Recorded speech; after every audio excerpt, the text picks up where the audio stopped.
السلام علیکم اسٹوڈینٹس، آج ہم بات کریں گے ولی اورنگ آبادی کی شاعری کے بارے میں۔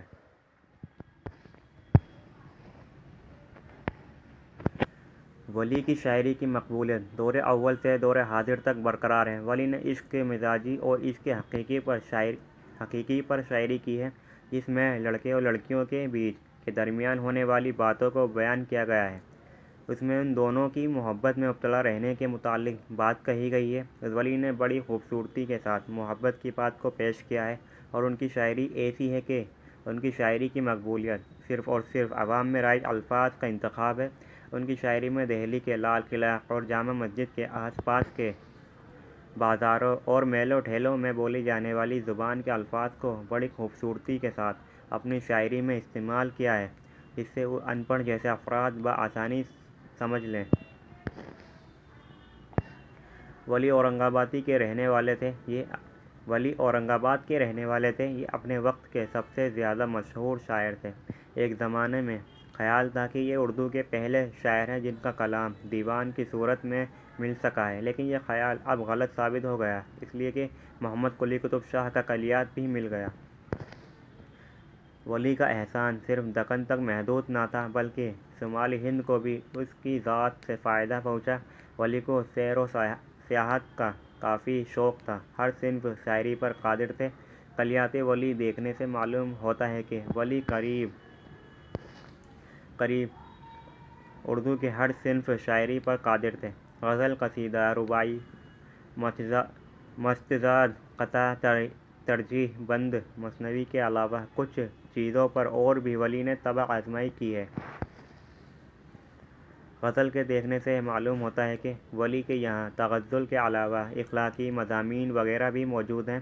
ولی کی زبان عموماً صاف و شیریں ہے۔ پرانے الفاظ کے استعمال سے کہیں کہیں الجھن ضرور ہوتی ہے، لیکن اس کا شکوہ بیکار ہے، بلکہ قابل قدر بات تو یہ ہے کہ باوجود اس کے کہ اتنے پرانے زمانے میں تھے، انہوں نے فارسی کی خوبصورت ترکیبوں اور ہندی اور فارسی کے منتخب الفاظ کی آمیزش سے اپنے کلام کو اس طرح آراستہ کیا ہے کہ دلکشی اور صفائی ہر جگہ نمایاں ہے، یہاں تک کہ بعض اشعار پر دھوکہ ہوتا ہے کہ شاید آج کے کہے ہوئے ہیں۔ ولی کی غزلوں میں خارجی پہلو زیادہ ہے، لیکن پرجستگی اور کیف کی وجہ سے بیان میں مزہ باقی ہے۔ ان کی تسبیحات و استعارات میں جدت ہے، اور غالباً اس جدت کے لیے انہیں دقت بھی نہ اٹھانی پڑی ہوگی، اس لیے کہ زبان ابتدائی حالات میں تھی، جہاں سے چاہتے ہوں گے نئی چیز لے آتے رہے ہوں گے۔ ولی کے قصائد پر نظر ڈالنے سے حیرت ہوتی ہے کہ اس عہد میں جب زبان ابتدائی حالت میں تھی، کیونکہ انہوں نے اتنے زوردار قصیدے کہے ہوں گے کہ جتنی خوبیاں قصیدے میں ہونی چاہیے وہ سبھی موجود ہیں۔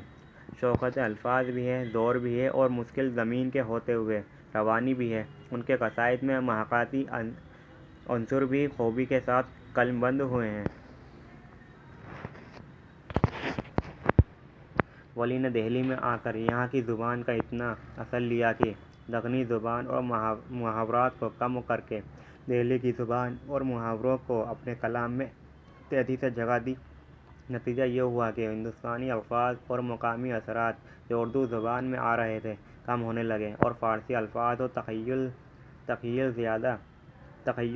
زیادہ زور کے ساتھ اردو میں داخل ہونے لگے۔ چونکہ دہلی کے اس وقت کے شعراء ولی کے کلام سے متاثر تھے، اس لیے انہوں نے بھی یہی رنگ اپنی شاعری کو دیا۔ نتیجہ یہ ہوا کہ طرز تخیل اور طرز بیان دونوں میں فارسی کا اثر کا چرچا عام ہو گیا تھا۔ یہاں بزم سخن پہلے ہی سے تھی، ولی کی آمد نے اس بزم میں تازگی پیدا کر دی۔